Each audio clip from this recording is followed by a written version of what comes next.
Boa noite, tudo bom? Já emagreci 100 gramas. Tudo bom, gente?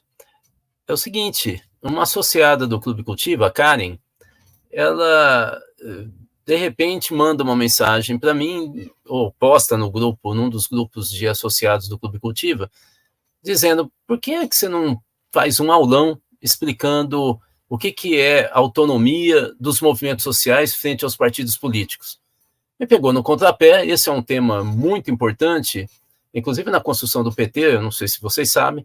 E aí, nós da Cultiva, eu conversei com o pessoal da equipe das lives, e a gente decidiu fazer esse aulão, que vai ficar disponível nas redes sociais, no nosso site, também nos grupos de associados. Então, se associe, que você está perdendo muita coisa, não sendo sócio.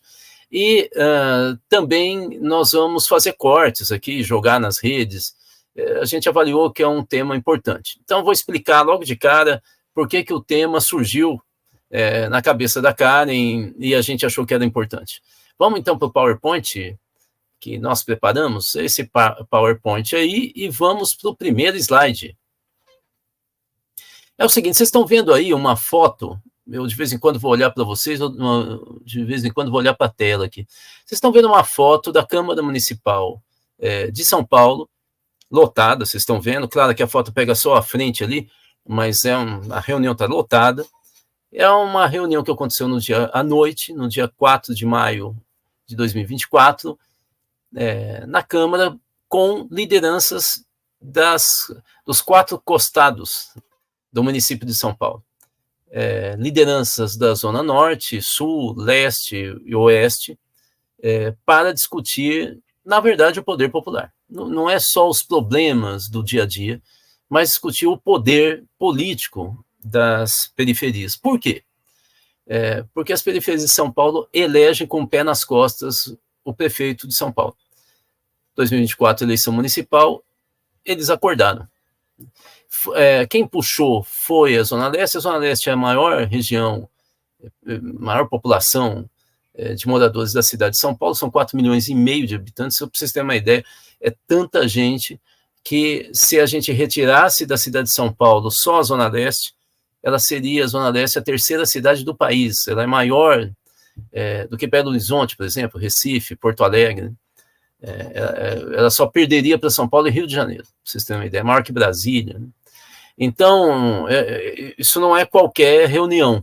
Obviamente que essa reunião gerou uma polêmica enorme. Por exemplo, nós tivemos fundações de partido de esquerda que fizeram um banner, um card, como se eles estivessem convocando uma reunião que vem há dias sendo preparada, né, dias que eles vinham preparando, e outros foram contra, dizendo: isso não é hora, agora é hora de eleição, tal. Como se as pessoas que estavam chamando a reunião não tivessem ligação com o partido, ou fossem contra o partido. Mas, se não todos, a quase totalidade é filiada a partido de esquerda. PT em especial, PCdoB, PSOL, né, UP. Então, assim, é uma coisa muito interessante. A maioria das lideranças tem uma origem nos movimentos católicos, seja de juventude, operária e assim por diante. Vocês sabem que essas regiões, principalmente a Zona Leste e Sul, elas têm uma forte aglutinação ao redor de trabalho de padres da Igreja Católica muito atuantes e poderosos, como foi o Padre Ticão na Zona Leste, o Padre Paulo Bezerra, também na Zona Leste, em Itaquera, o Padre Jaime na Zona Sul.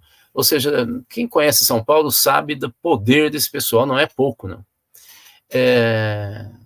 Uma vez eu peguei um táxi, saindo do metrô, estava atrasado para ir para a igreja do Padre Ticão, e vou conversando com o taxista. Quando eu estou chegando, ele fala: mas o que você está fazendo aqui na igreja São Francisco, aqui em Melino? Eu falei: eu sou amigo do Padre Ticão, tenho uma reunião com ele. Ele falou: ah, é? Eu falei: é. Então você não vai pagar nada, amigo do Padre Ticão é meu amigo. Só para vocês terem uma ideia do poder.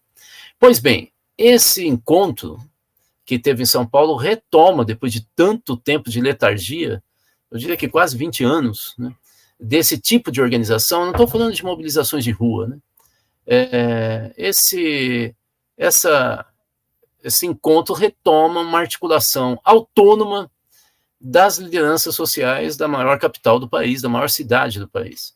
E, como eu já disse, criou um certo disse-me-disse, cotovelada, né? Para que ter isso? Né? E retoma, então, o termo da autonomia. É por isso que a Karen, nossa associada do Clube Cultiva, pediu para fazer esse aulão. Vamos para o próximo slide, então, por favor. A autonomia é um termo estranho para a esquerda? Não, ele é um termo central para a esquerda. Vamos lembrar que Marx, quando ele fala do comunismo, no Manifesto do Partido Comunista, o que ele está falando? Ele está falando que a classe operária ela vai ter que tomar o poder político e no comunismo vai ter uma destruição do Estado, porque é um aparelho de administração da classe dominante. Se no comunismo não tem classe social mais, todos são iguais, então não tem classe, quer dizer, não tem classificação e divisão, né?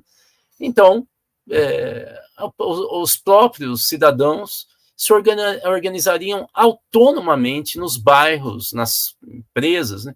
Embora o Marx diga que com a automação, a robótica, e não tendo mais lucro, porque não tem mais empresário, você teria condições das próprias máquinas produzindo o que você quer, e não haveria mais a necessidade de você trabalhar, você pode trabalhar, mas não haveria para sobreviver. As máquinas trabalhariam para nós. Bom, nesse sentido, sobraria muito tempo para a gente se reunir nos bairros, nas vizinhanças, nas escolas, para discutir política educacional, para onde que vai o dinheiro, que tipo de investimento, política de saúde e assim por diante. A ideia de soviética, que significa Conselho Popular em russo, é essa. É a base do que o Marx dizia. Aqui a gente mostra a capa de uma publicação da Boitempo. Grundrisse significa em alemão rascunho. Então, aqui são os rascunhos do Capital que o Marx escreveu. Olha, se você não leu, vale a pena, é delicioso. Porque, como são rascunhos, o Marx está um pouco mais livre para escrever e ele entra demais nas questões políticas. No Capital, principalmente os primeiros capítulos, embora ele faça um jogo entre capítulos mais teóricos, às vezes filosóficos, às vezes quase matemáticos, com capítulos mais históricos. Nos Grundrisse, você tem o tempo inteiro eles fazendo uma discussão política da importância da classe operária, e ali aparece as discussões sobre autonomia, independência e auto-organização dos operários. Tem sentido, não tem? Se, afinal de contas, você vai construir uma sociedade em que os trabalhadores vão se organizar para discutir a vida política, é óbvio que tem que ter uma escola, vamos dizer assim, política, para que os trabalhadores aprendam a governar a sua cidade, o seu estado, o seu país, né? E é aí que o Marx está preocupado. O Marx vai falar muito da Comuna de Paris nesse sentido, né? Que foi uma experiência importantíssima. E o Marx também vai ficar falando sobre enquete operária, que um professor, um estudioso intelectual francês, Thiolan, que deu aula na Unicamp, inclusive vai retomar num livro muito importante sobre pesquisa participativa, e ele coloca a enquete que o Marx elabora de 100 questões para que os operários respondessem a partir, não induzindo uma resposta, mas colocando o operário na pesquisa como um sujeito, ele interpretando a situação de vida dele, né? Uma preocupação metodológica importantíssima que mostra como que o Marx via o operário como sujeito e não como objeto. Vocês vão dizer que muitos outros marxistas vão, em um texto ou outro, inverter. É verdade. Mas aqui nós estamos pegando a origem do marxismo, né? Vamos, então, para o próximo slide. Talvez o debate mais importante sobre a autonomia operária e, principalmente, sobre o papel da luta política como escola política dos operários, a escola para construir o poder popular, é o debate que vai se dar na virada do século XIX para o século XX, entre a Rosa Luxemburgo, que vocês estão vendo a foto dela, e Bernstein e Kautsky, que eram dois dirigentes muito importantes dos comunistas, que na época chamavam social-democratas, né, da Alemanha, e depois dela com Lenin, né? E aqui vocês estão vendo uma frase muito importante dela, que mostra um pouco como ela está falando da liberdade e da autonomia. Então, é uma frase clássica: por um mundo onde sejamos socialmente iguais, humanamente diferentes. Ela foi muito perseguida, inclusive, na Segunda Internacional, né, entre dirigentes socialistas da Polônia, da França e da Alemanha, né? Ela sabia o que ela estava falando, humanamente diferentes e totalmente livres, né? A questão da liberdade e da auto-organização dos trabalhadores era muito importante. Ela não negava o papel do partido, mas ela dizia que ele não substituía a própria cultura operária e a sua organização, né? Ele era um motor, das vezes, mas ele não era o trem inteiro, né? Vamos dizer assim. Na esquerda, nesse período mesmo que eu estou falando, nós vamos ter também o debate dos anarquistas, muito importante, e nós vamos ter uma participação, inclusive, muito peculiar, pouco discutida, dos anarquistas na Revolução Russa, liderados principalmente pelos guerrilheiros, liderados pelo Nestor Makhno, que era uma liderança anarquista importantíssima, e que depois que acaba a Revolução Russa, cria um problema enorme para o Trotsky e para o Exército Vermelho, porque eles queriam agregar os anarquistas ao Exército Vermelho, e como eles eram contra essa história de ter hierarquia e um mando externo, né, a sua organização, eles não aceitavam. Vai estudar o que é que o Trotsky fez com o pessoal anarquista que esteve junto na Revolução. Falar aqui. Vamos para o próximo slide, por favor. Eu vou pular um pouco e aí a gente vem para um debate que vocês vão ver que por que eu estou citando ele, porque ele tem relação com o debate sobre autonomia política na esquerda brasileira, mais recentemente, mas é um debate que vai existir na década de 60, na Itália, muito importante, que é um racha, inicialmente, do Partido Socialista e do Partido Comunista Italiano, liderado pelo Tronti Pazzieri e pelo Negri, que vai ser um nome muito importante aqui no Brasil, nas manifestações de 2013.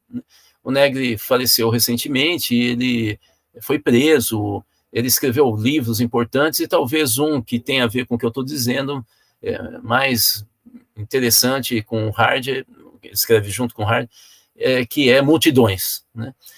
O que o Negri está falando nesse livro? Ele está falando que as multidões geram quase que necessariamente uma identidade própria, e com isso geram uma solidariedade quase espontânea anticapitalista. Bom, esses são outros 500. O importante é que na década de 60 ele cria uma articulação, primeiro uma revista chamada Cadernos Vermelhos, Quaderni Rossi, e depois um subgrupo desse grupo, 2 anos depois, em 63, cria esse jornal Classe Operária, e com ele começa a divulgação da autonomia operária frente ao sindicato. Por que eles estão discutindo isso? É porque, no pós-guerra, os trabalhadores rurais do sul da Itália, né, trabalhadores assalariados da colheita de tomate, por exemplo, que é muito conhecido, eles vão para o norte da Itália porque você vai ter um processo de industrialização acelerada de Turim, bom, e outras grandes cidades industriais da Itália, do norte da Itália.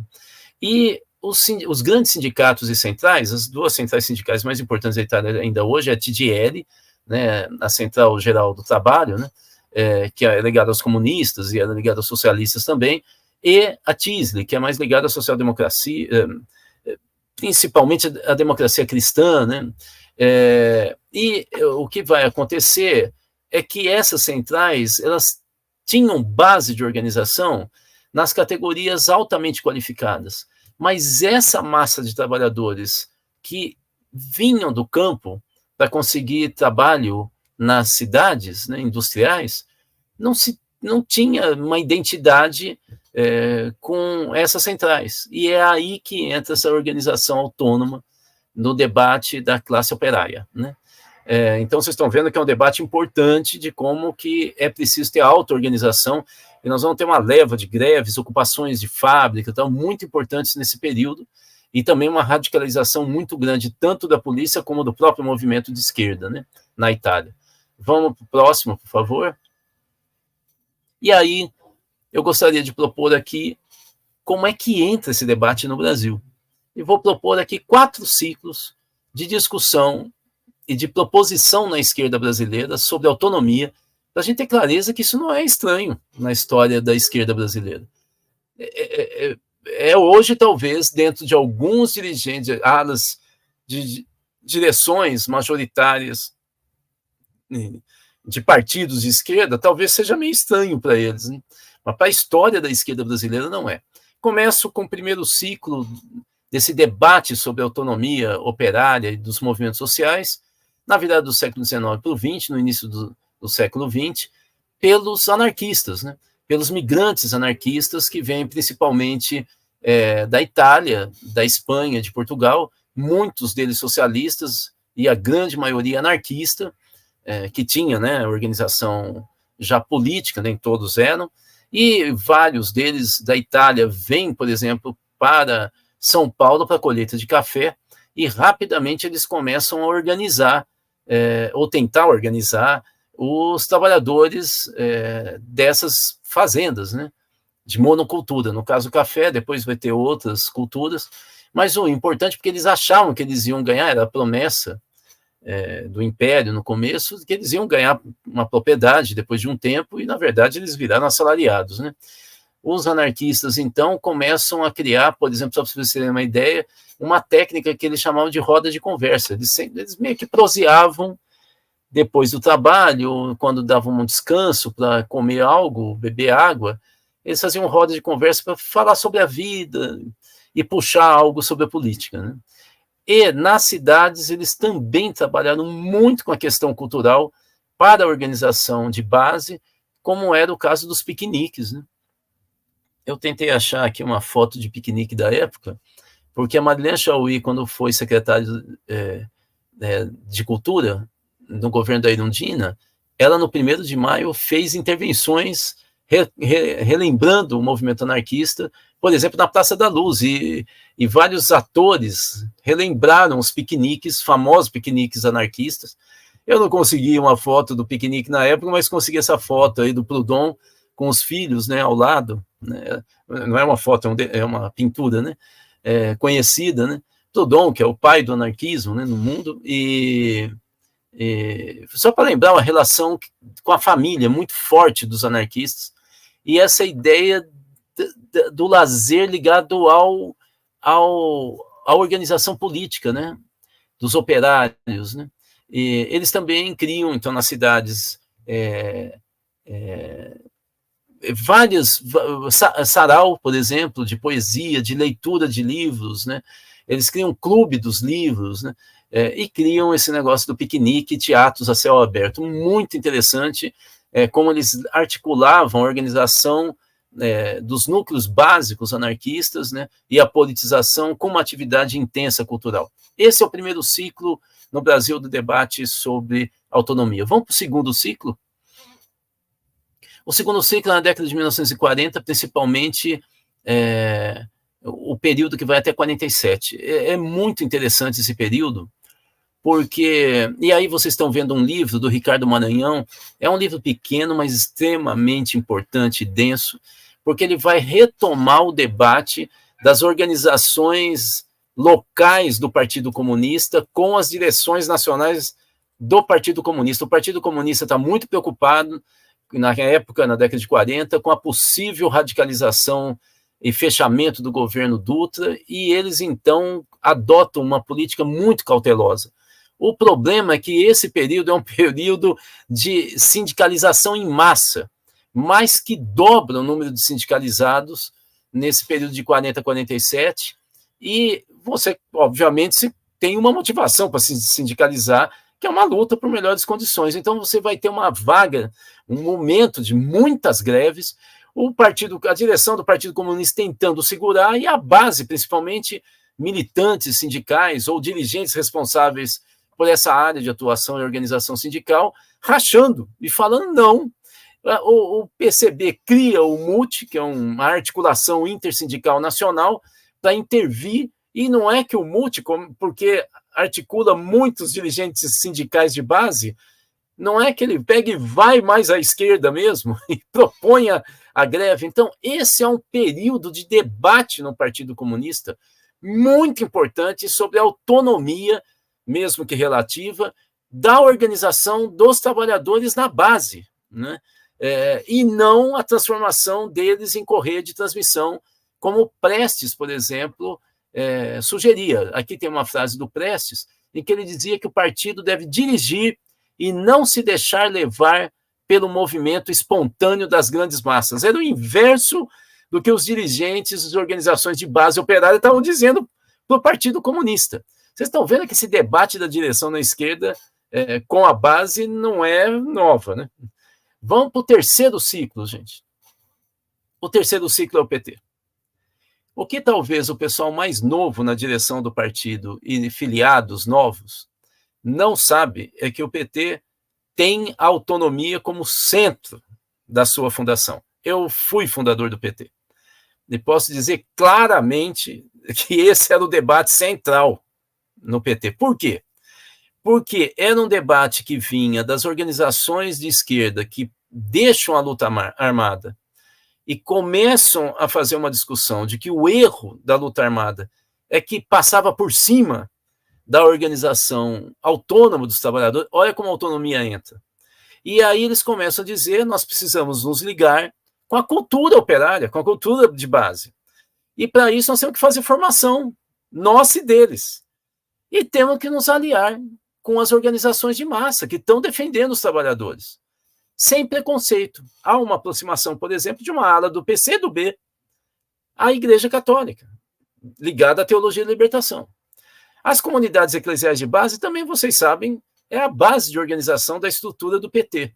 Ora, e aqui vocês estão vendo intelectuais teorizando sobre isso. Quem é que escreve nessa revista Desvios? Marlene Chauí, Éder Sader, o irmão do Emir Sader, que foi da direção estadual, candidato a deputado estadual do PT de São Paulo. Não era qualquer gente. Eles estão citando Cornelius Castoriadis, eles estão citando o Negri, e eles falam de autonomia. O tempo inteiro essa revista Desvios tem como eixo a autonomia dos movimentos sociais. O que eles dizem? Os partidos de esquerda têm que articular os vários movimentos de base e não ser a vanguarda deles, mas absorver a cultura deles. Então, a base, o substrato, a energia, a lógica, a conjuntura é dada pelos movimentos sociais para os partidos de esquerda, e não o contrário. E não aquela visão do Prestes, de que as direções dos partidos não podem levar em consideração as lutas espontâneas das massas, porque ela tem que dirigir de fora. Né? Isso é um debate importante que depois outro aulão a gente retoma, né? Sobre o papel da vanguarda. Né? Bom, profissional, inclusive. Bom, vamos para o último ciclo. É bom que vocês saibam dessas revistas aí, dessa ala do PT, muito importante.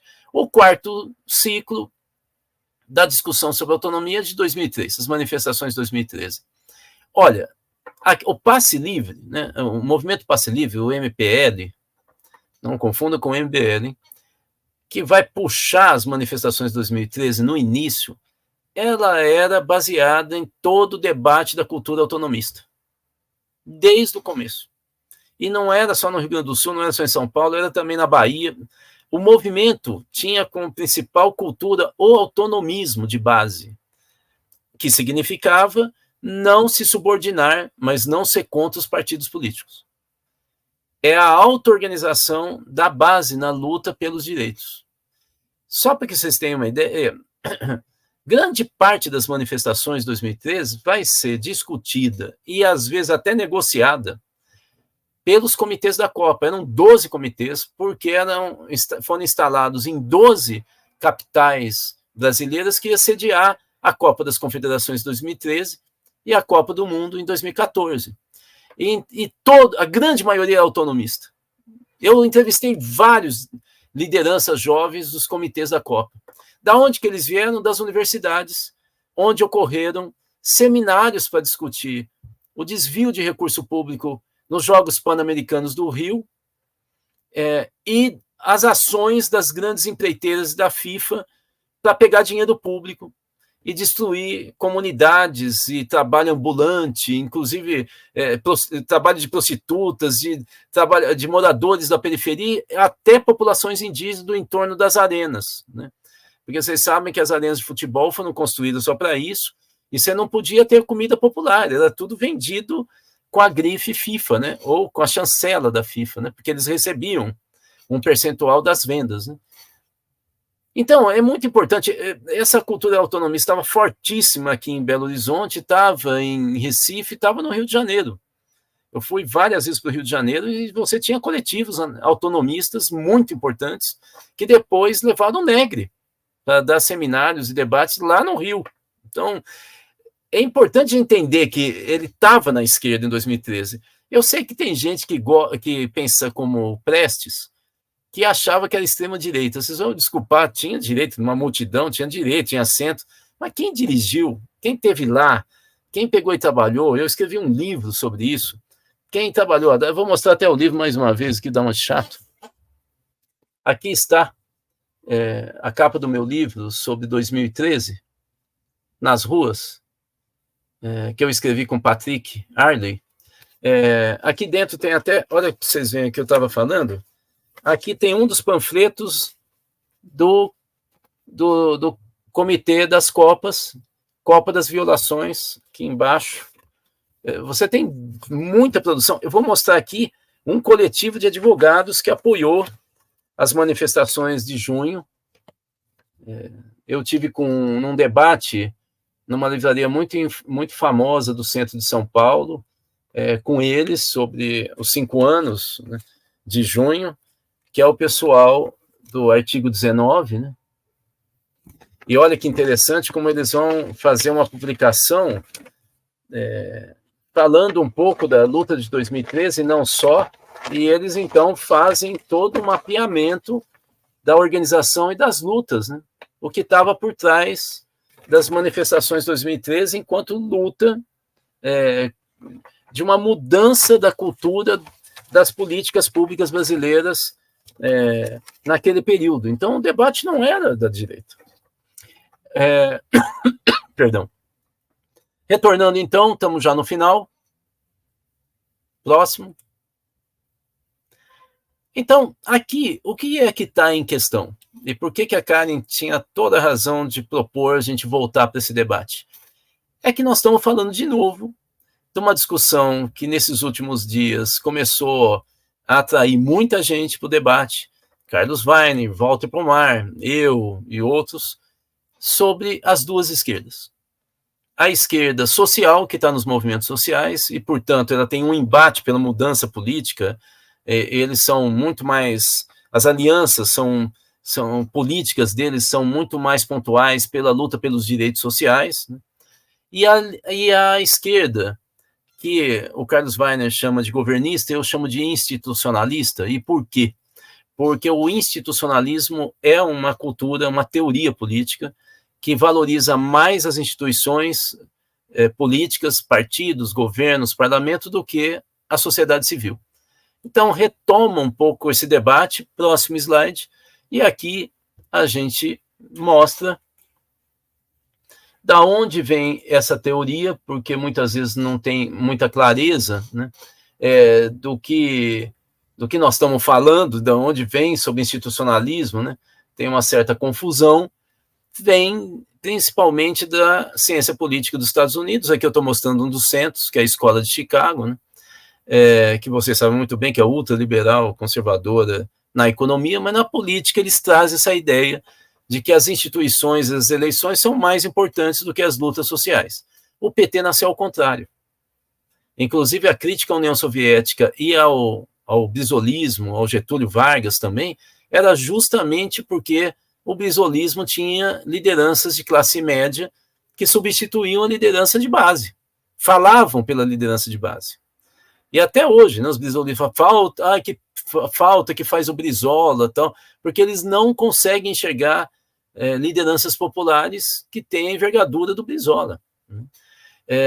E também era contra a União Soviética porque substituía o Estado e as direções burocráticas em relação à auto-organização soviética, dos sovietes, dos conselhos populares, da população, né? Esse é o debate que está posto. Então, o último slide é, de novo, falando dos meninos das periferias de São Paulo que eles estão aí outra vez, como diz a música, a letra daquela música famosa. A grande questão por trás é a democracia socialista ou a democracia de esquerda. Do que nós estamos falando quando a gente fala de democracia, a gente é de esquerda? Então, o que é bom entender é que esses meninos são filiados a partido, convidaram as direções de partido, parlamentares para estar presente, houve um debate se passava a palavra para os parlamentares ou não. Por quê? Porque vários eram candidatos e eles ficaram meio assustados de dar a palavra para um e não dar a palavra para outro, e aí falar que era partidarizado ou que era financiado. Teve o debate, mas vocês veem que não é um debate contra partido, pelo contrário. A questão é que eles estão dizendo que os partidos e dirigentes e parlamentares vêm como convidados e não como protagonistas. Protagonistas são eles, que moram na periferia, que estão organizando movimento de cultura, luta por habitação, saúde, há décadas. Então eles falam, nós é que temos que tomar o território, nós é que temos que discutir o que a gente quer na periferia. Nós e os partidos aos quais nós estamos filiados têm que nos ouvir e construir conosco uma política de transformação e não uma política negociada com as elites de direita e os empresários. É com a gente primeiro. Depois eles podem fazer aliança para avançar. Mas a questão é quem comanda as alianças. E eles dizem, para nós temos que ser nós, os trabalhadores. É isso, gente. Nosso aulão de hoje.